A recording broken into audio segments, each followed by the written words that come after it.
Casinos don't gamble. You do. Every table, every slot machine, every spin feels random, but behind the lights and noise is something far more powerful than luck: mathematics. And over time, mathematics always wins. Chapter 1. The Illusion of Chance. The simplest place to see that math at work is the roulette table. When you sit at a roulette table, it feels random. Red or black, odd or even. Simple 50-50 decision, except it's not. European roulette has 37 numbers, 18 red, 18 black, and 1 green zero. That single zero changes everything, because if you bet on red, you don't have a 50% chance of winning. You have 18 out of 37. That's 48.6%. That tiny difference, 1.4%, is called the house edge. It sounds small, it isn't. Because over time, math always wins. Chapter 2. The Long Game. Here's where it gets interesting. Casinos don't care if you win tonight. They care that you keep playing. Why? Because probability stabilizes over time. In the short term, anything can happen. You can double your money. You can hit a jackpot. You can walk out feeling brilliant. But the longer you play, the closer the results move toward the mathematical expectation. This is called the law of large numbers. And casinos rely on it. If a game has a 2% house edge, that means for every $100 wagered over time, the casino expects to keep $2, not per person, per total money played, and millions are played every day. Chapter 3. The Slot Machine Secret. Now let's talk about the real moneymaker: slot machines, bright lights, celebration sounds, near-miss visuals. But behind the screen, an algorithm called a random number generator, RNG. Every spin is independent. The machine does not remember that you almost won, that you've been losing, that you're due. That almost jackpot moment. It's psychological design, not probability. Casinos understand something crucial. Humans are terrible at understanding randomness, and they build around that weakness. Chapter 4. The Gambler's Fallacy. Have you ever heard someone say, "Red has hit 5 times, black is next"? That's called the gambler's fallacy. It assumes past outcomes influence future ones. They don't. If a coin lands heads 10 times in a row, the next flip is still 50-50. Roulette works the same way, but your brain doesn't like randomness. It looks for patterns, even when none exist. Casinos don't need to trick the math. They let your brain trick itself. Chapter 5. The Near-Miss Effect. Here's something unsettling. Studies show that near misses activate the brain similarly to actual wins. When the slot shows 7-7-6, your brain registers it as almost, even though mathematically it's just a loss. Casinos intentionally design machines to create near-miss frequency. Not because it increases payout, because it increases playtime, and playtime increases exposure to house edge. This is where psychology meets math. Chapter 6. The Real Business Model. Casinos are not gambling businesses, they are probability businesses. They don't gamble, you do.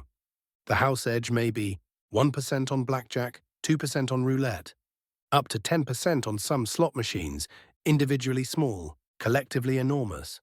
If 1,000 players each wager $1,000 in a night, that's $1 million in action. With a 2% edge, the casino expects $20,000. Not guaranteed tonight, but guaranteed over time. That's the difference. Chapter 7. Why Winners Exist. If casinos are unbeatable, why do some people win? Because short-term variance exists. Variance keeps the system believable. Big winners are part of the marketing. Photos on walls, jackpot announcements, social media stories. They are proof that winning is possible. And it is. But sustainable profit? Statistically improbable. The math does not care about your strategy, only about repetition. Chapter 8.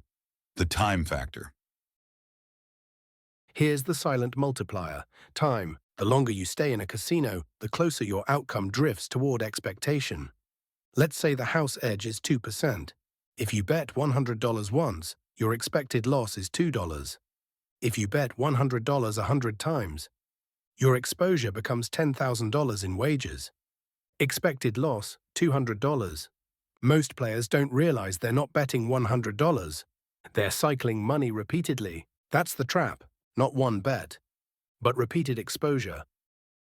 Chapter 9. The environment is engineered. Casinos remove clocks, windows, clear exits, phone signals in some cases. Why? Because time awareness reduces playtime. The environment is built to extend session length, minimize friction, increase comfort, encourage continuous betting, free drinks, comfortable chairs, constant stimulation. It's not luxury, it's optimization. Chapter 10. The unbeatable equation. Let's simplify everything. If a game has positive expected value for the house, and you play long enough, then the expected outcome for you becomes negative. There is no strategy that removes the house edge in standard casino games. Card counting? Possible in theory, extremely difficult in practice, often countered by casinos. Most players don't lose because they're unlucky. They lose because the system is designed that way. Chapter 11. The illusion of control. Dice-throwing rituals, lucky seats, betting systems, hot tables. They create perceived control, but none change the mathematical expectation. Casinos allow rituals. They allow superstition, because it doesn't change the edge. It only increases engagement, and engagement increases exposure. Chapter 12. Why people keep playing. If the math is against you, why return? Because casinos sell hope, excitement, dopamine spikes, escape. The occasional win creates reinforcement. Variable rewards are addictive. Psychologist B.F. Skinner demonstrated that unpredictable rewards produce stronger behavioral loops than predictable ones. Casinos operate on that principle. Intermittent reinforcement. The same mechanism behind social media notifications. The only way to win. Here's the uncomfortable conclusion. The only mathematically sound strategy is limit exposure. Decide in advance, budget, time limit, exit rule, and treat losses as entertainment expense. Because the moment you view it as income opportunity, you're playing against probability, and probability doesn't negotiate. Closing loop. Casinos are not unbeatable because they are rigged. They are unbeatable because they are mathematical. They don't need you to lose tonight. They need you to play long enough. And over time, the numbers take care of the rest. The house doesn't need luck. It has math. If you enjoyed this deep dive into hidden systems behind everyday life, subscribe.